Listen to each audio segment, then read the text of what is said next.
How's it going, everybody? And welcome back to another edition of the Stupid Questions podcast. Today, we're going to be talking with Jayson Williams. He is the director for endurance sport for F Cancer in the triathlon division. If you don't know what F Cancer is, you'll have to make sure to check it out in the show notes below. But usually, I'm not a person who really curses that much. It takes a lot. Usually, I have to stub my toe or fall on my face or something, but still don't even like doing it. But I would say that if there is any good use of the word F-U-C-K, that this is a definite good use for it. So without further ado, I want to introduce you to Jayson Williams with F Cancer. Cool, good deal. Well, Jayson, nice to meet you, man. Yeah, nice to meet you too, man. So where are you from? Where are you living in? San Diego, California. San Diego, California, nice. And it seems like you have obviously your branding set up correctly, but you're in a patient room, if that's what I'm not mistaken. Yeah, I'm in my medical office, so it's the quietest place to be, so I can talk to you because I'm at work.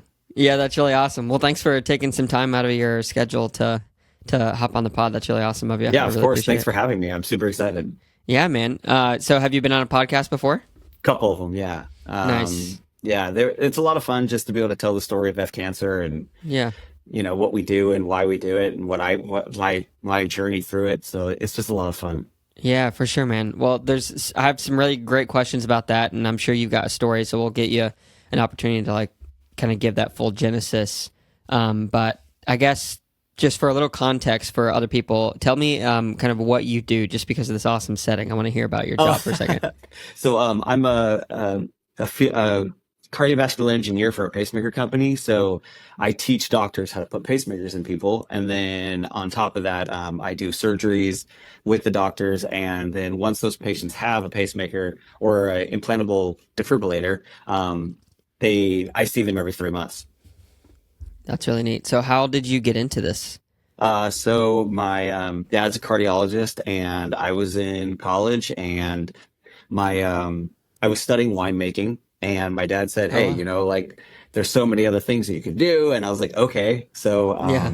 I did some engineering and some medical background stuff, and then I just became into this, and I fell in love with it. I've been doing it in June, it'll be 20 years. Wow. Yeah, You don't look very old to me. I was going to guess you're like in your early 40s. How old are you? 42.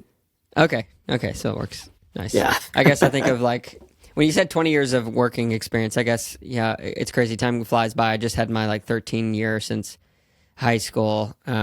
For some reason, 20 years still sounds like a lot, but I guess it's not that much anymore to me. Yeah, it's pretty crazy, Where are you at? So I'm in Chattanooga, Tennessee, right outside of it by about 30 minutes. Yeah. Oh, nice. Yeah, I went to Yeah. University of Georgia, so I'm very close. I went there for 4 years, so I get it. Yeah, It yeah, was yeah. awesome. The sound was Yeah. awesome.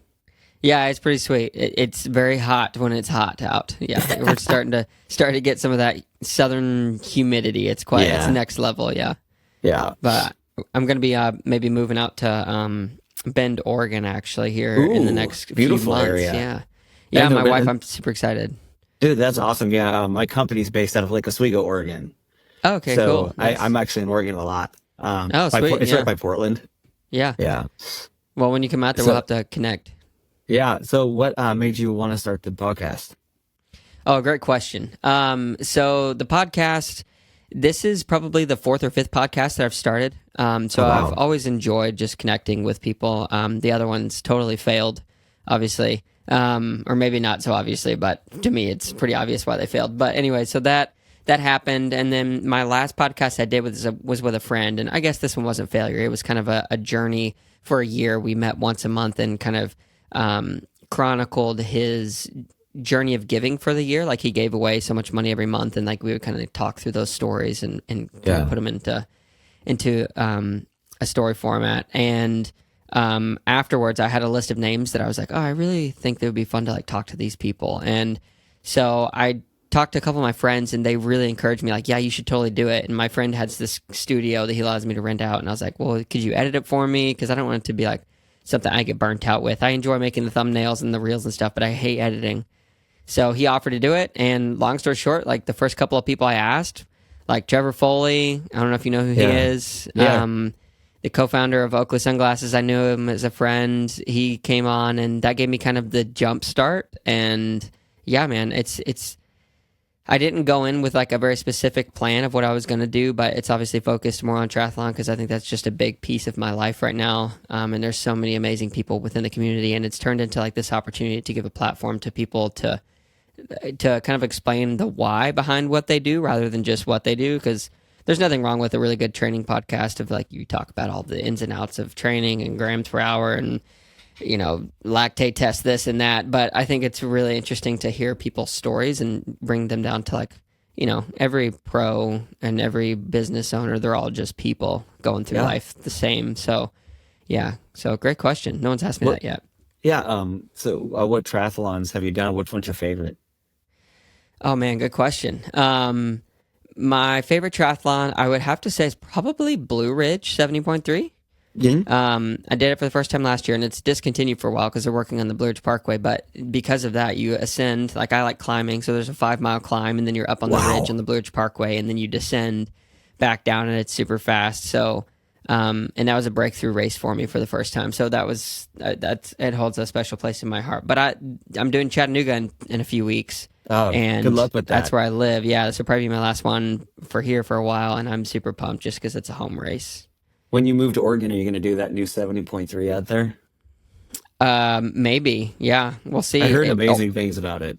Oregon 70.3 is what it's called, right? Yeah, I think that's what it's called. I've heard amazing things. I heard it was a beautiful race. Yeah, we'll have to get it. We'll have to check it out for sure. But yeah, man. Well, cool. Thank you for asking me some questions. It's usually not how it goes.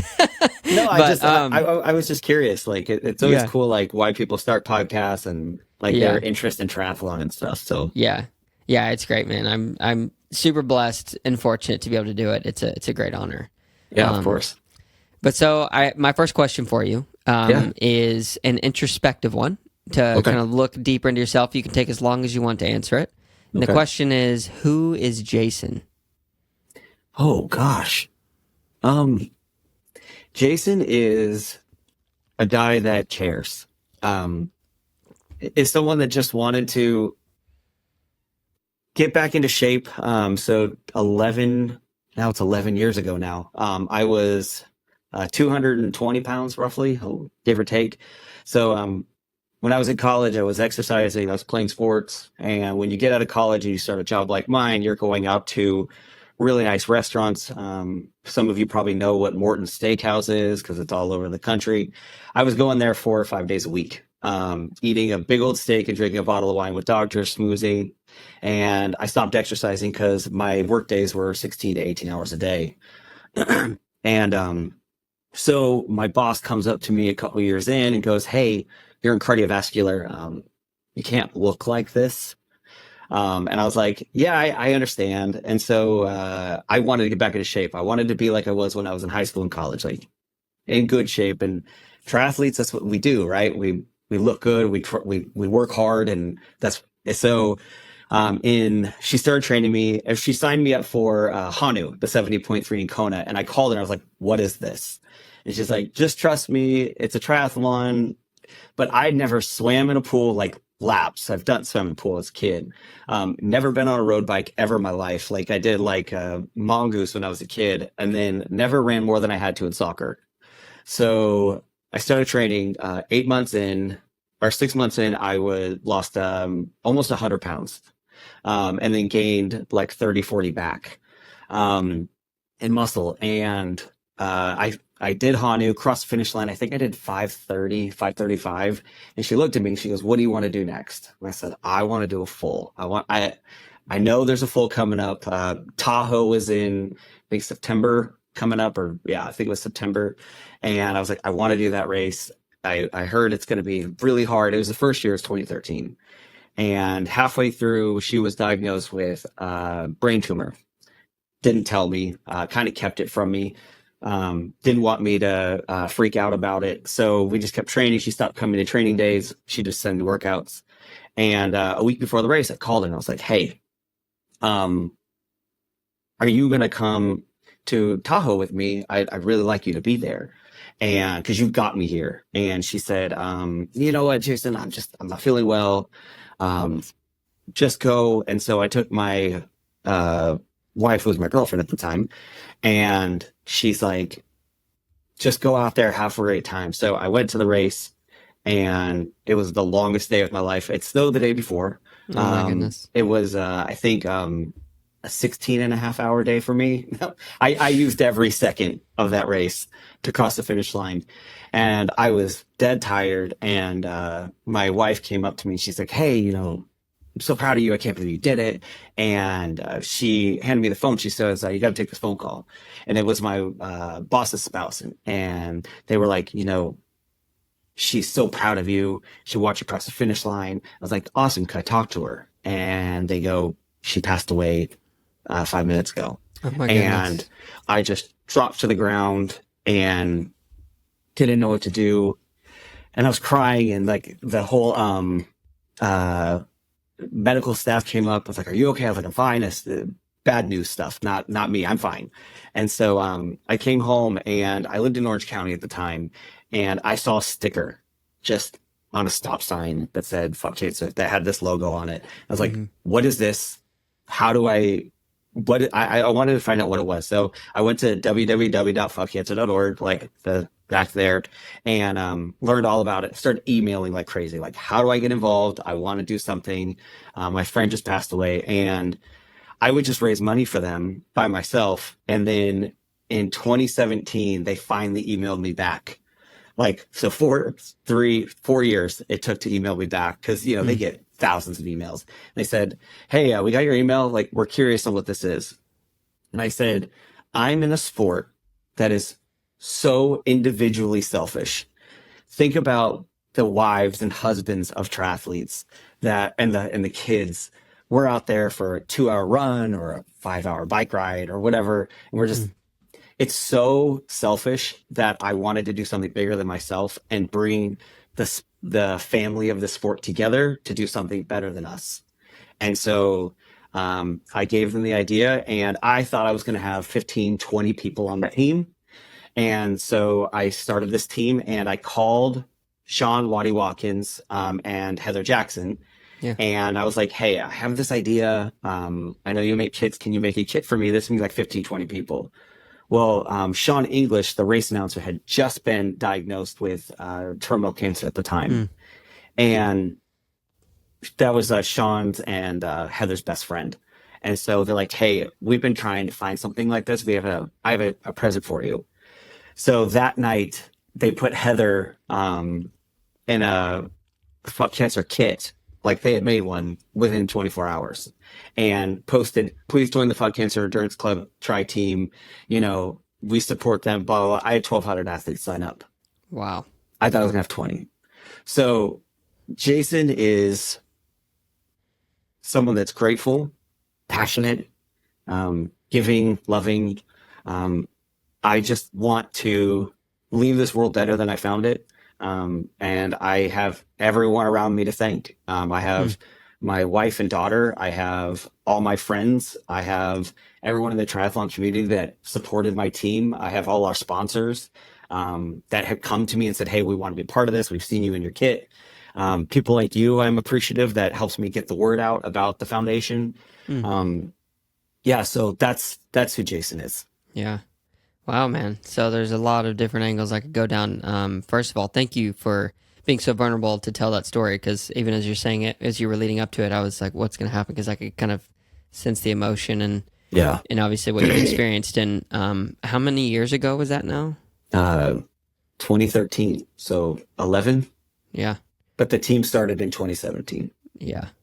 So obviously a lot of people that join in on becoming a part of this team, usually they have some type of a connection with what cancer has done to them, or someone that they've loved, or someone they're close to.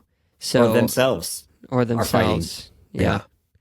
So we have that's a lot of amazing fighters on our team. Yeah. Talk me through that, because it's a hard thing to deal with death. I mean, so I lost my father when I was 16, so I've experienced it to a pretty close degree. And, that was almost 16 years ago now. And I still, there's days where I wake up and it's like, oh man, this sucks. Like, if I have kids, he's not going to be there. So for you, like, you're seeing these people go through it, and it seems like it could be very emotionally heavy often. So what do you do to, like, survive and work through that? Have you worked through losing your friend? Like, That's a great question. So, Sean English, I met him as a terminally ill patient, Mm. and I he was like a brother to me. We talked every day. He would spend time with my family. He would come and spend a week or two with us. My daughter called him Uncle Sean. Wow. Um, so even though I knew he wasn't going to be here forever, he was my best friend.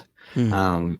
And up until the point, like when I was told that his tumor in his back and his kidney had spread to his brain, I had called him and said, "Hey, obviously this isn't good.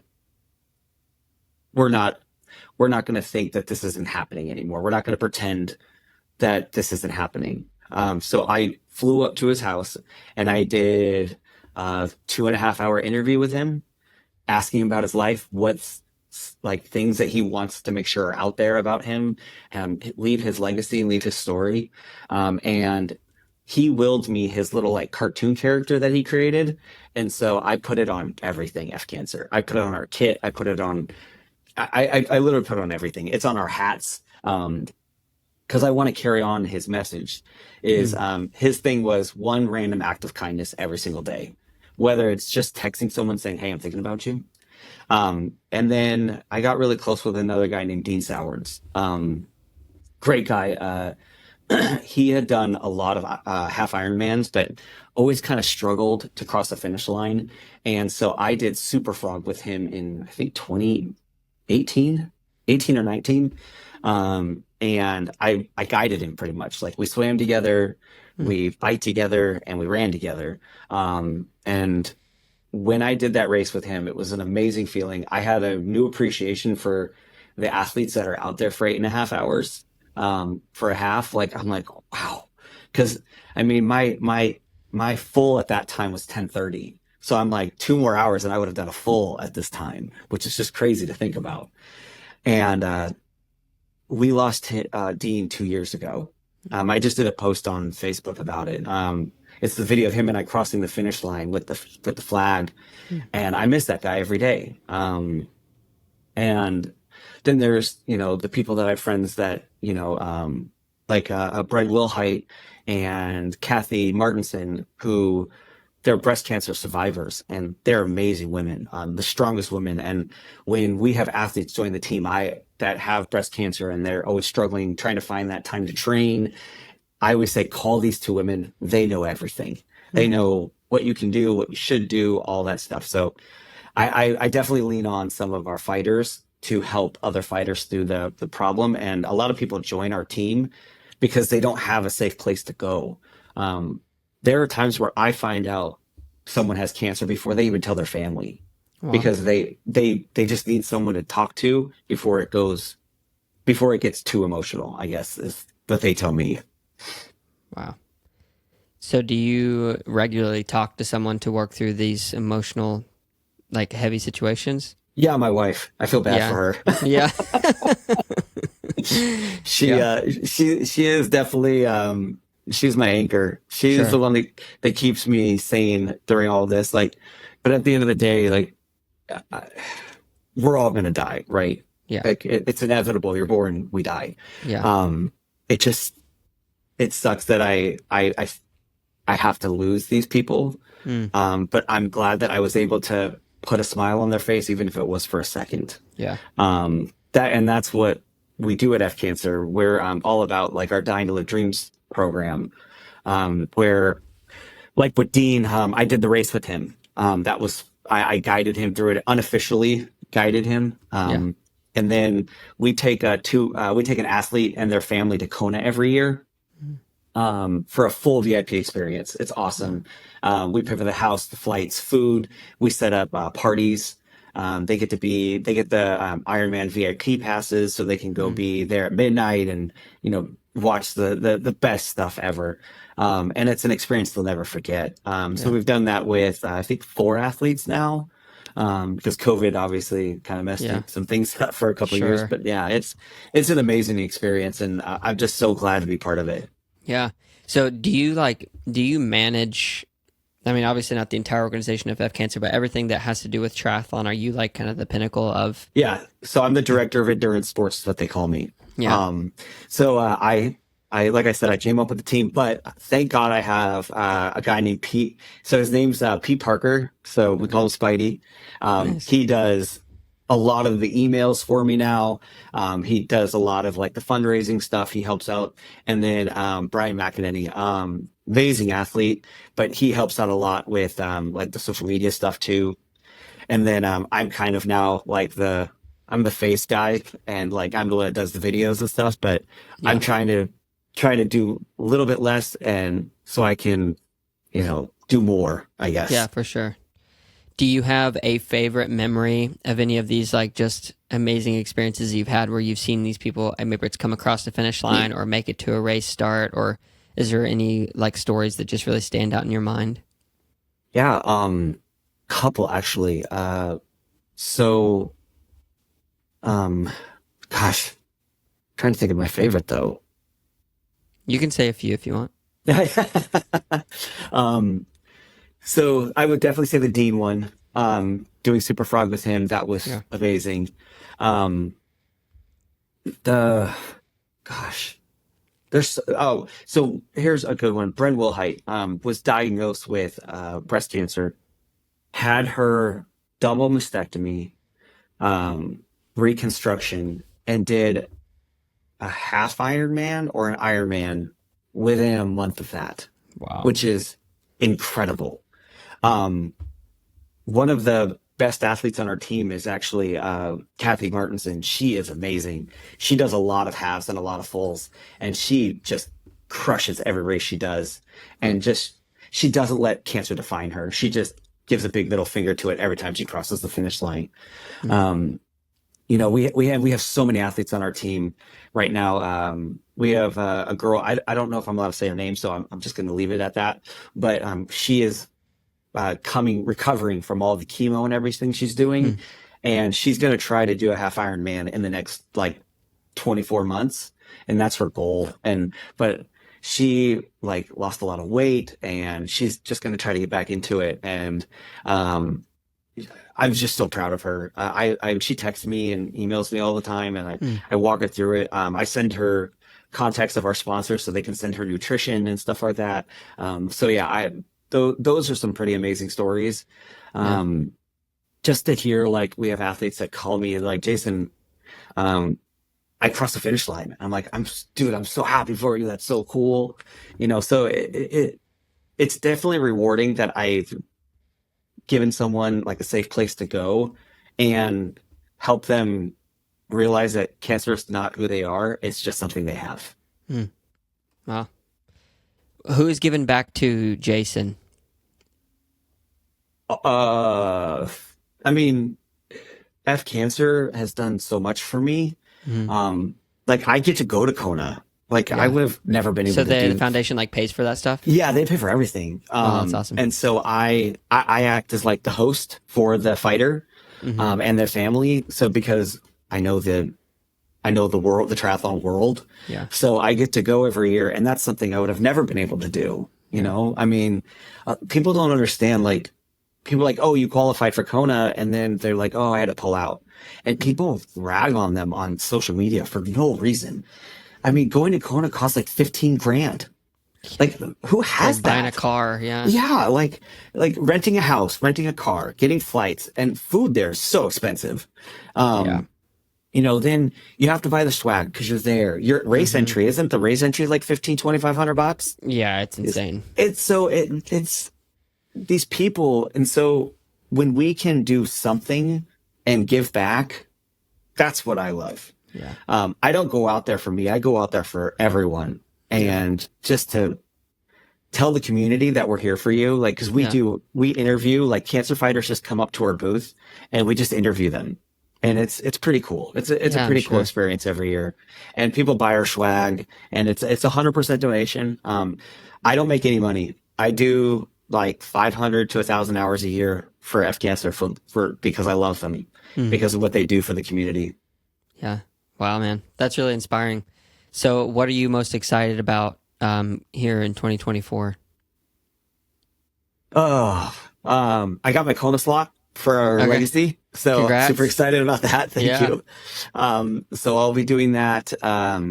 They're going to try to see to find me a spot this year if someone cancels, but if not, 100% 26. Okay. I'm ready either way.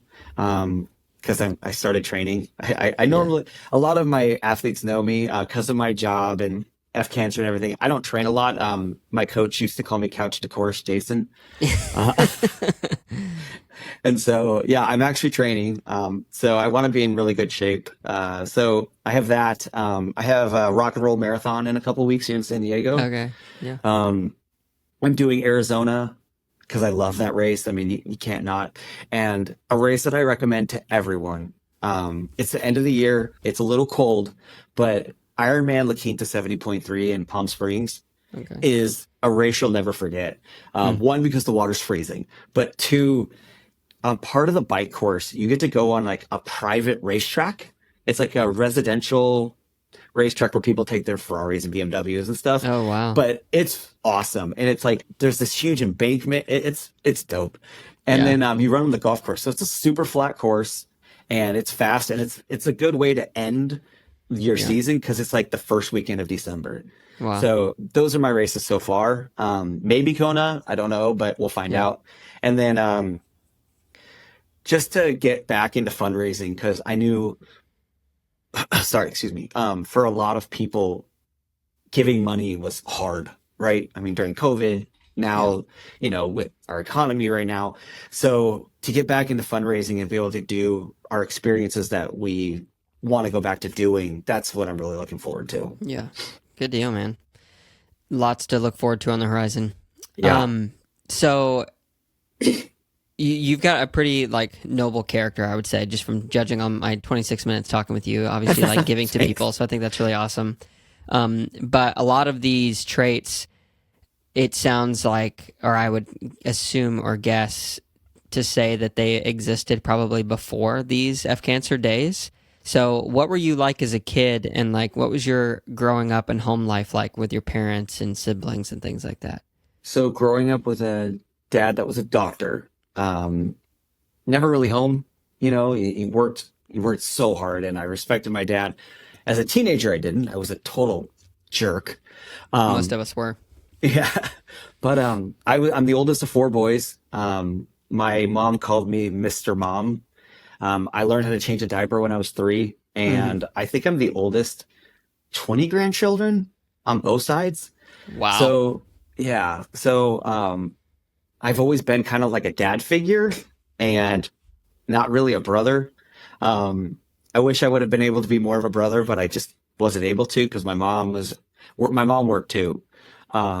So it was a lot of like me being a dad figure. So I think that's where it came from.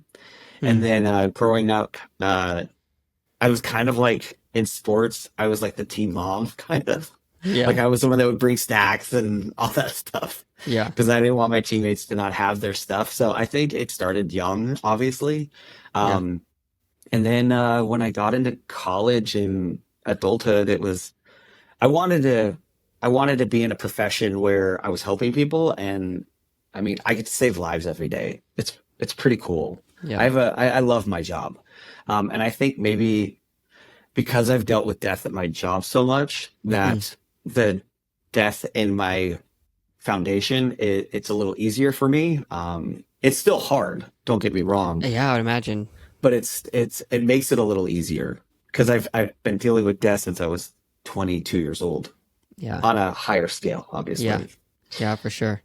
So you said something a minute ago about when you were growing up, like you were kind of Mr. Mom, took place of dad a little bit in the home, and you wish like you could be a little bit more of a brother. I relate to that because after my dad passed, it's not even like I chose this mantle of responsibility, but for whatever reason, like I ended up like trying to be too much of like a father figure to my sisters and even to my mom.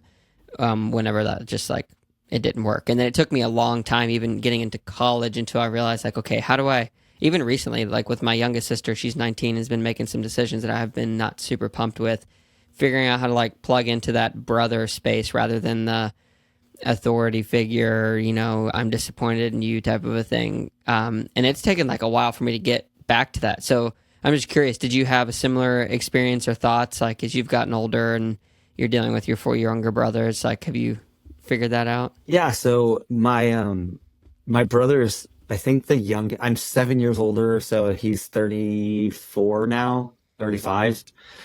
Is the youngest. But when I was in my late 20s, I was 7 years into a full career, Yeah. just working. So it didn't help the cause, I will say, Yeah. because I just wanted to be that dad figure. I wanted them to grow up and be amazing humans. One of my brothers was military. One actually used to work with me up in Northern California, but then he broke off and started his own medical billing company. Is doing great. And then the youngest, is kind of maybe what your 19-year-old sister's going through. I'm always just trying to like coach him through life. And I think what I realized was with him was I needed to be a brother, not a dad, because he already had a dad that they butted heads a lot. And so I felt like, okay, I'm going to be a brother. I'll be a brother. And then that backfired on me because then it was, oh, he's like the cool guy. I can take advantage of him. And so that was really hard for me too. And it's one of those things like there's only so much you can do to lead them into a path. It's kind of like when you have kids. I have a 7-year-old.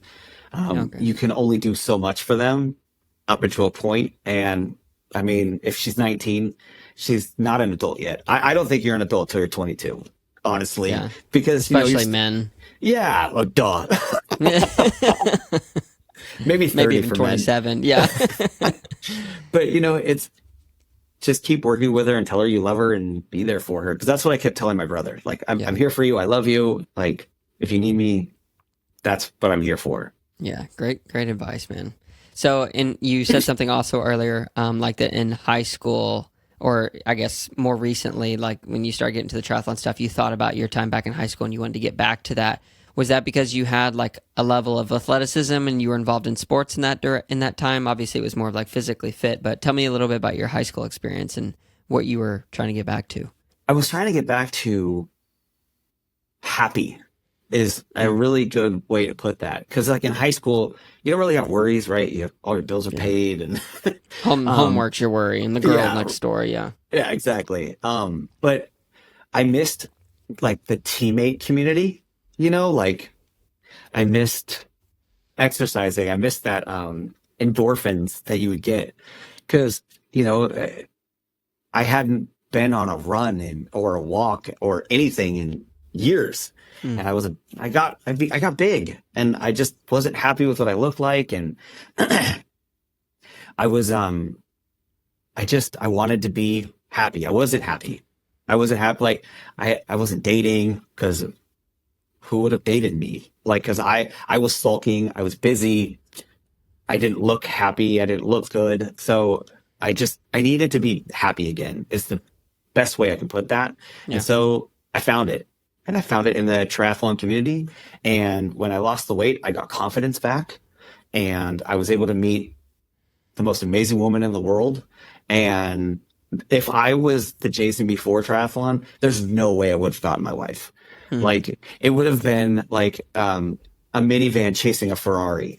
Like, it wasn't going to happen. Yeah. So you can crash into them. That's how you stop them. So yeah, my biggest thing was just I wanted to be happy again and find that like community. Yeah. Do you ever find that happiness sometimes tries to leave you? Like, is it ever like, oh, you have to pull it back? Oh, you got to always pull it back. Yeah. I mean, especially working with a cancer foundation, right? Like, man. Sad things happen, bills happen, mortgages happen, taxes, we just had tax season. Yeah. Everything happens, right? But you've got to just look inside and go, what makes you happy? And if that means as a triathlete, because that's who's going to listen to this, go out for a run, go out for a bike and don't use music. Just think to yourself, like, think about all the things that make you happy. Like, that's what I do. I don't train with music because you can't use them in Ironman anyway. So if you're going to go out there for, a 3-hour run, learn to talk to yourself and learn to pump yourself up. And I will tell you, you may have it bad, right? Taxes suck, bills suck. Sometimes your kids suck, you know, but you're not fighting cancer at the same time. I can tell you from becoming friends with these people and being in this community and helping with F Cancer with a lot of stuff, these people are not just fighting cancer. Think about the medical bills that are coming in. Think about they have to say, am I going to go get chemo or am I going to have food this week? That's how some of these people feel. And just know that there's people out there that have it a lot worse than you in every community, right? Not even just the cancer community. So just find your happy and stick to that. You know, it's kind of like what Peter Pan says, you know, if you want to fly, you got to think of the things that make you happy, you know, think of a happy thought. So stick to that happy thought and just go for that run, go for that bike, go for that terrible swim. I hate swimming. And that's it. I guess that's what I would say. Yeah. So tell me about the story of meeting and I guess catching your beautiful wife that you've talked about. So, funny story. She is actually my cousin's best friend, a girl that my cousin was like a sister to me. She's only 2 years younger than me. And I was going to my cousin's engagement party a week after Hanu. So I'd already done my first full half and I was I'm feeling good. I'm in a nice suit and I see this girl walk across the street into my cousin's house. And I'm like, wow, who is that? And we started talking and we're like, oh, she's like, I'm Ashley's friend. I've been friends with her since we were 5. And we were talking about like birthday parties. And I was like, oh my gosh. And we went back and looked at pictures and like in the picture, she's here and I'm over here. Like, so we've known each other since we were like 7, but never met until we were 30. We were 30 when we met. And so it's 32, 31 or 32. Sorry. Cause yeah, it's been 10 years. Yeah. And so for me, it was love at first sight. I don't know if anybody's seen Hotel Transylvania, that silly cartoon, but I zinged immediately. She didn't. Because I was like I was her best friend's cousin. And so, it was, you know, I had to con her kind of into a date because she worked she was a head recruiter for a big retail company at the time. So I was like, hey, can I use your discount? And then as a thank you, I'll take you out to dinner. And so she's like, oh yeah, that's fine. So we went to the place, we walked in, I bought a bunch of stuff for Christmas for my family. And then I was like, hey, like, let's go to dinner. So we went to a steakhouse across the street, had an amazing time. I went to kiss her at the end and she said, no. You need to ask your cousin first to make sure she thinks this is okay. So she called my cousin, I called my cousin, and then that's how we started dating. So, wow. But it was just crazy to think like we were all at concerts the same time. Yeah. Like, cause we went to concerts at group with my cousin and it's just, I was at that concert. Wait, no, I was at that concert. So it's cool to think like we never crossed paths because it wasn't meant to be at that time. Mm-hmm. And we met in our early 30s. So yeah, it was awesome. Did she know, like, looking back retroactively, did she ever say, like, that she realized your con move was just to try to get her on a date? Did she ever realize that beforehand? She realized it halfway through the date. Okay, nice. Yeah. As you're moving in a little closer. And I drove and she was like asking me how dating life was going. And then I was like, oh, you know, so it's going. That's awesome. So yeah, how long have you been married? We got married in 2015. So what is that? 9 years? It was 9 years in February. Yeah, it was. Wow. Yeah. Wow, so 10 years are coming up. What have you learned in 10 years of marriage? I'm never right. Whether I am or not. It's not right ever. Yeah. Just back down. Yeah. I tell my friends, I go, dude, it's a double-edged sword. Like, you can argue you're right, or and then she's going to argue she's right. And then it's just, no one's going to win, right? Yeah, impasse. So just back off. Like, who cares? Like, you start to think like, we're arguing about Cheetos. Like, or you know what I mean? Something as stupid as that. Yeah. And so I've just learned back down. Like, because I get heated because, you know, I'm an athlete. I get heated, and then all of a sudden, it's like this little like light bulb goes off. It's like, what are you doing? Mm. And I go, oh, my bad. I'm so sorry. Yeah, no, I'm right there with you. The first time when my wife and I started dating, it was for a while, and we broke up because of a pothole. Because she was like, "Don't hit that pothole." I was like, "I'm not gonna hit it," and I nailed it. And then we were fighting back and forth, and like at the college, university, and I get out of the car, and yeah, it was just like. So now the running joke is, it's like it's not about the pothole; it's always something else. Yeah. Yeah, It's nothing serious, obviously. I mean, yeah, we all argue about the things that matter sometimes, but at the end of the day, nothing matters. Just be happy with your wife and back off because she is the gatekeeper, right? Mm. She's the one that holds the key to everything that you want. And if you want that thing, you've got to back off. That thing. Oh, that's so funny. So, does she? What's your wife's name? Sarah. Sarah. Oh, nice. That's my sister's name. Does Sarah do Oh, triathlon? hell no. Hell no. No, she's not in it. No, my wife is a big time yogi and a lacrosse player. She actually coaches she's a dean and a science teacher at a Okay. private school here in San Diego.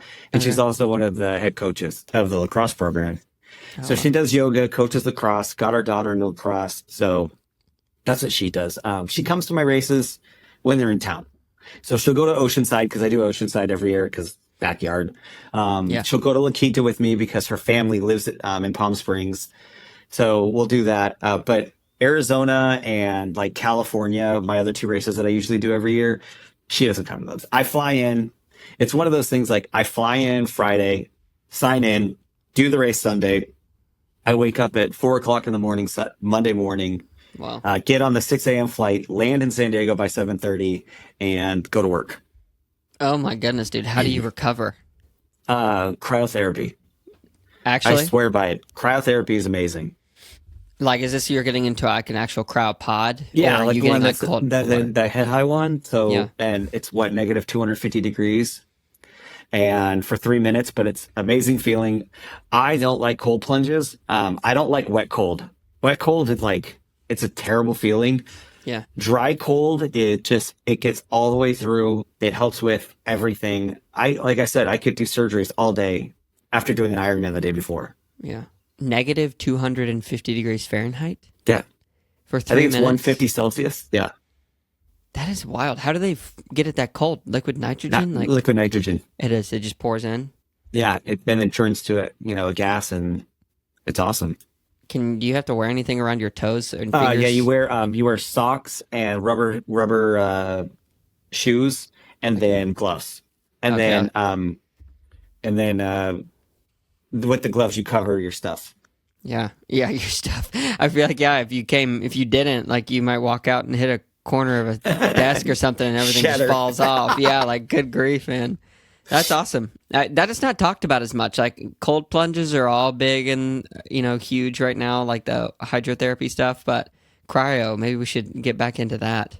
Cryo is, I think cold plunge is because you could do it at home, whereas, as Yeah. a resident, you can't own liquid nitrogen. Yeah, You have to be a company. So, but I will tell you, I go to my cryo place, I jump in, it's 3 minutes in, out, and then I go home. And if I as a little more sore, I have the three hookups for my Normatec boots and the arms and all that stuff. I'll throw that on. But yeah, cryotherapy, I haven't been sore in when I started doing 6 years ago. Hmm. I haven't been sore once since then. Really? Yeah. Even post It's- Ironman, huh? Oh God, yeah, it's amazing. And for the ladies and the men that want to hear this, you burn about 1,000 calories in 3 minutes. Just so you know. What? Yeah. It's anywhere from 750 to 1,000 calories in 3 minutes. In 3 minutes. That seems like, okay, hold on. This is like a weight loss breakthrough why is no one marketing this? Is like, Oh. that's insane. How much is it to do cryotherapy? So I do the unlimited package, and it's $300 a month. You can go as many times as you want in a day. The most actually, well, legally they can only let you in twice. If you become friends Twice a with the month. owner, you can go more. But I wonder why. It's because it's a liability because they don't want people to like get frostbite, and if people have Raynaud's, Oh you yeah, can mess up your circulation and all that stuff. yeah. So I go morning and sometimes I'll go a second time if I'm on my way home and if I have time. But yeah, Wow, cryotherapy, I swear by it. Like wow. my joints feel great, my muscles feel great. This No, is so interesting. yeah, I tell everybody I swear by it. 100% tried cryotherapy. Sweet. Well, thanks for letting me spend some time on that. I mean, I'm really fascinated because I've been doing the cold plunge stuff at my local gym just for, the obvious benefits there, but that's wild. I didn't realize Well, the and the interesting. equivalent to the 3 minutes is 45 minutes in a cold plunge. Wow. You just get that much colder, huh? Oh yeah, it's awesome. And the feeling, because what happens is your body's trying to warm itself while you're freezing. And so when you get out, it's almost like a euphoric feeling. Like you get like kind of like if you've ever had runner's high, Hmm. you'll whoo, because your Yeah. body all of a sudden is warm again. It's a really cool feeling. Wow. I'm gonna try it out. I'm gonna look for some places here in Chattanooga or for wherever we move. That'd be Oh, I guarantee wild. there's some in Oregon. Yeah, I'm sure there are. They got everything out there. The very forward leaning into the future, those people. Yeah. Yeah. Man, so what to ask you about next? So how do you identify yourself? Because you do a lot of things. Like you have the F Cancer, you have work, you have your family life, your 7-year-old daughter. How do you think about yourself as like an identity? Wow, I've never been asked that before. Um,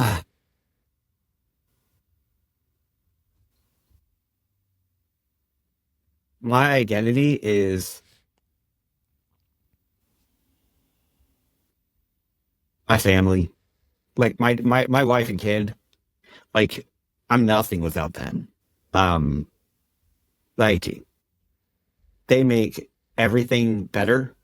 Um, even in the darkest times, the happiest times, I identify myself as my family. Hmm. So I would say, and that's not just my wife and daughter. I mean, I can go as far as my close friends. Like when you're my friend, you're family to me. I will do anything for you. Hmm. Um, so yeah, I would say my identity is my family, Yeah. the Great answer. people that are in my bubble. Yeah, 100%. So can I ask you like a really personal question? Yeah, go ahead. So my father, like I told you, I lost him. I've lost, I think, two or three of his sisters to the same kind of thing. And then I've just had quite a few people in our immediate family kind of die. So I have to actually work on this because I find myself thinking like, oh, they're gonna die at any moment. And I'll be on bike rides, and for whatever reason, my brain goes there, and I'm thinking like, okay, I have to like prepare myself. Like, am I gonna be okay? And kind of talk myself through it. And I don't think that's always super helpful, but I think it's like kind of the survival mechanism. So you deal with death often, and you said like your family is everything to you. So do you think that way as well? Do you have like any fear of like losing your wife or your kid or like other people that are really close to you? I mean, all the time. Like my daughter. So we live close to the border. Um, I fear every day that she's just gonna be walking our dog and she's gone forever because the border is 3 exits from my house. Hmm. So that kid is that I think about that, and I know it's crazy, but yes, I do think about that Yeah, that'd stuff. be crazy. It would be the scariest thing in the world because I would never see her again. Yeah. Um, my wife, that girl is so strong. I feel like if someone tried to kill her, she'd kill everybody around her. Yeah. um, but like my actually, let's go personal. I love Yeah. my wife. Okay, she is an amazing human. I didn't marry Cinderella. I married, I married Cinderella after she was a princess. Um, She's a thug now. my wife is not known as like the Susie homemaker. She doesn't cook, she doesn't clean like a lot. So I would worry if I died, Hmm. what would happen to my wife and daughter? because I do a lot of the cooking, I do a lot of the cleaning, because my wife does all the mom stuff, you know. So that's what I would worry most about when Yeah. I'm on my bike ride. It's like, oh my God, if I got hit by a car right now, which I have been. That's how I have the separated shoulder. Oh. Um, uh, I worry about me dying for their purpose, but other than that, like I try not to think about death Mm-hmm. because it, it's one of those things like it makes you not happy. And like I said, when I go on my bike rides, when I go on my runs, when I'm on my swim, I try to find my happy place. And yeah, so if you don't mind me asking you, did Yeah. your family all die of the same thing? So my father, yes, was suicide. I'm trying to think. It's not like totally 100% sure, but two of them it is sure of my aunts committed suicide, and then another one we're pretty sure that's how she died on my dad's side, and then same with one of my mom's side. And yeah, like I only have like one aunt left of like I think there's like five or six.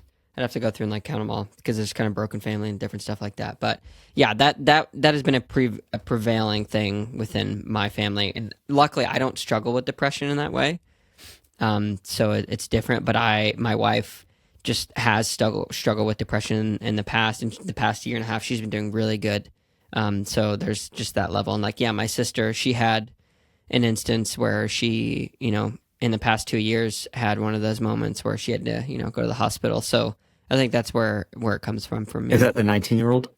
No, it's actually my middle sister. She just had a baby, so she's doing really good right now. But That's awesome. See, yeah, once like my wife, once she became a mom, everything changed. yeah, Like I've seen it already. yeah, she's an amazing mom. God, that girl, she knows everything, and I Mm, know nothing. I'm like when Maryland moms go, oh, like what does your daughter have today? I go, "Pfft, that's above my pay grade. yeah, Ask the boss.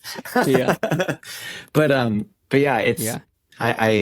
I'm sorry about your family. I can only Oh, imagine how thank you. hard It's that okay. is. Yeah, But at least the good thing is that it's not something like heart disease. hmm So I haven't told a lot of people this, so I guess I'll just come out and I've told a couple people on our team. I was diagnosed with coronary artery disease in wow. November. Mm, Freaked me out. I'm in cardiology, right? So, and I'm a triathlete. That doesn't mean anything. A lot of these athletes, like you hear about athletes dying in the swim, just because you're not a triathlete, just because you're an Ironman does not mean that you're healthy. My mm, mom and dad passed down high cholesterol to me. There's nothing I can do about it. wow. I'm on a drug called a statin. It helps lower cholesterol. It makes me feel terrible. And I always look like this, pitted constantly because there's nothing I can do about it. That's just the way the drug makes me feel. I can't work out like I used to. I'm going to try another drug that's new. Hopefully that makes me feel better, but I worry about I'm going to die from a heart attack or stroke all the time. Wow. I had to change my diet completely. No more red meat, chicken breast only, and fish and shrimp are, those are good. I started eating a lot more blueberries because those are great for your heart. Hmm. Um, Garlic is great for your heart. And I'm taking every vitamin known to mankind that's good for your heart, like CoQ10. And, you Yeah. know, uh, so it's one of those things like, just because you're a triathlete doesn't mean you're healthy. So, like F Cancer says, go to your doctor every single year. Get your blood work. Any man or woman at the age of 38 and on, go get a calcium score and your blood work. Make sure you don't have, blockage in your heart. Mm, My score was actually a lot higher than I wanted it to be. So hopefully the drugs will help get rid of it. The plaque that's kind of built up a little bit because we caught it early. But if I was a, a big headed triathlete, I'm like, oh, I'm fine. And waited till I was 60, I would could have be. probably been one of those guys that died in the swim, had a heart Mm, attack. wow. So I tell everybody, go get your blood work, go see your doctor. And on the cancer side, man, I know it doesn't sound fun, but you're gonna have a figure shoved up your butt. It's just go get your prostate checked, go get Yeah. your colonoscopy, make sure you don't have cancer because It'll take you quick. It'll take you quick. It will. And if you find it early, you can tell that amazing story to your grandchildren. Like, oh, grandpa had cancer when he was, 39. You don't want to tell your grandchildren at 70 that you've got 2 years to live because you waited 30 years to get your stuff done. Yeah, 100%. Thanks for sharing that. We'll put a link in the description to go schedule your colonoscopy. There you go. So, I'll ask this still. You've kind of alluded to it, different things that do answer this question, but among the setbacks that you face, what is it that makes you happy and lifts you back up? So I mentioned my wife and daughter, obviously. Yeah. I mentioned the team. I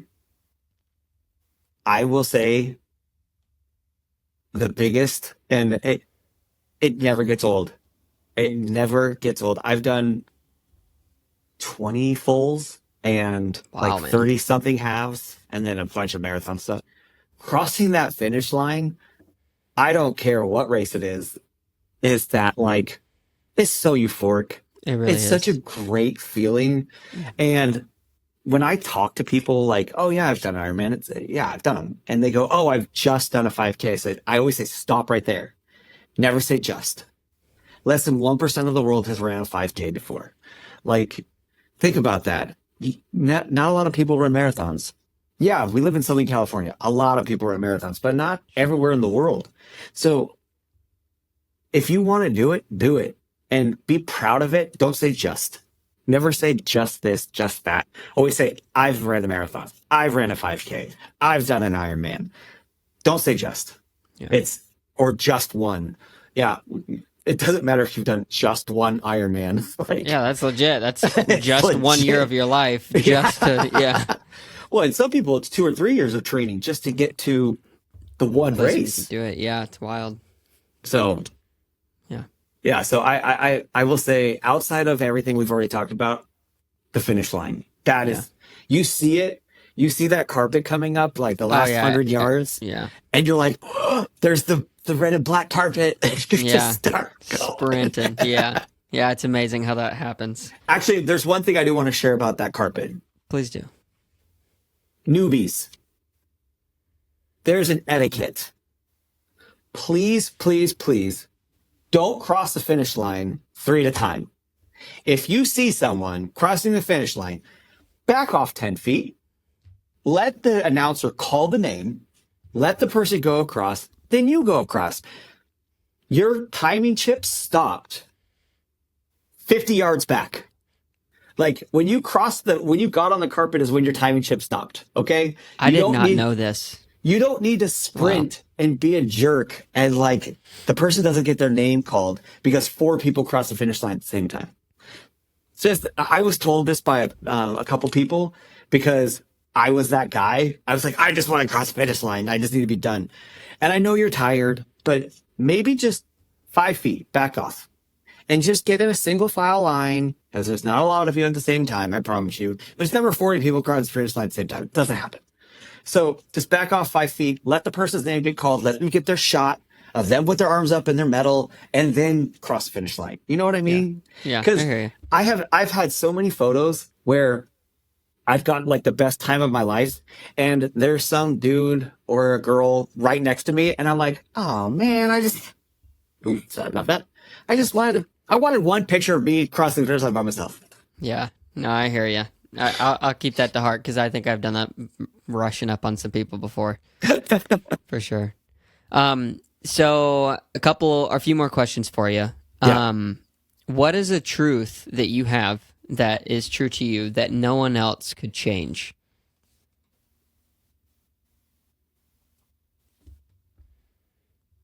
For the triathletes, I'm an Ironman. Okay. Love it. Love it. But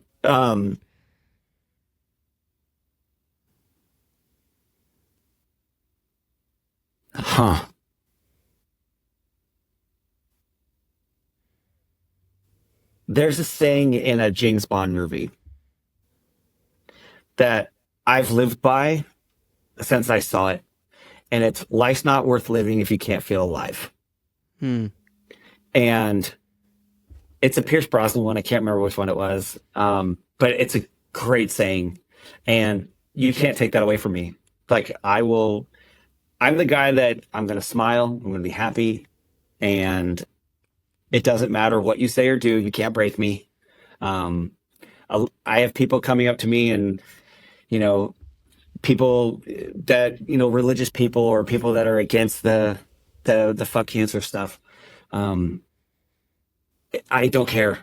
If you are offended by it, I'm sorry. But I always say when people come up and like, hey, your hat's a little offensive, I go, oh, I know. Cancel is a terrible word. So you can't break my happy. Yeah. So that's one thing you can't take away from me. So you mentioned religious people saying that. Are you religious at all?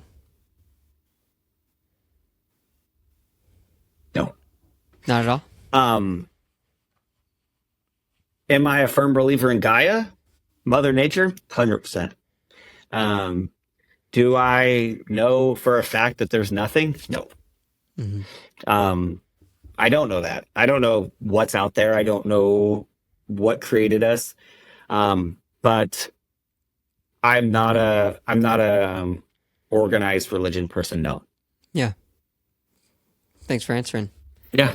So you've obviously have a lot of life experience. There's a lot of wisdom sitting in and around you and the things that you have been able to chew through and work through and you're continuing to pursue. So with that in mind, I want to ask this last question, and it's a chance for you to give some advice to our listeners, whoever that may be, at whenever point in time. And that is, how do you go on when the ones you loved are gone?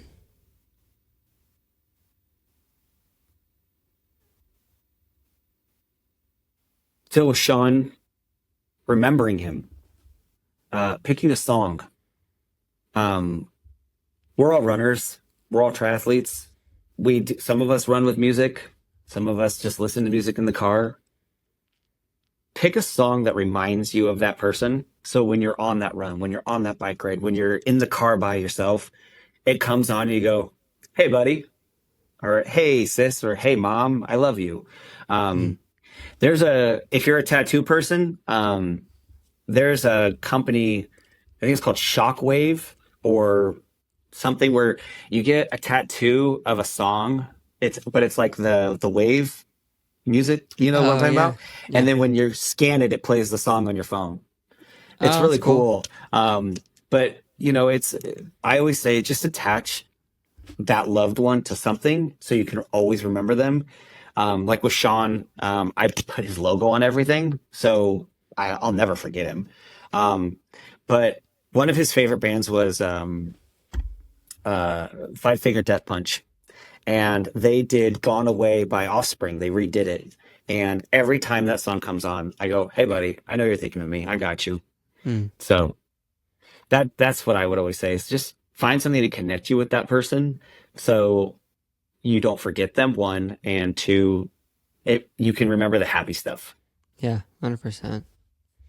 Well, Jayson, it has been a pleasure and honor. Thank you so much for taking time out of your busy work schedule and everything else. But thank you for investing yourself into so many people's lives. I can only imagine how many could be counted of the lives you've impacted, who are still alive and who have passed on. So I really appreciate you taking the time to tell that story to me. Oh, thank you so much.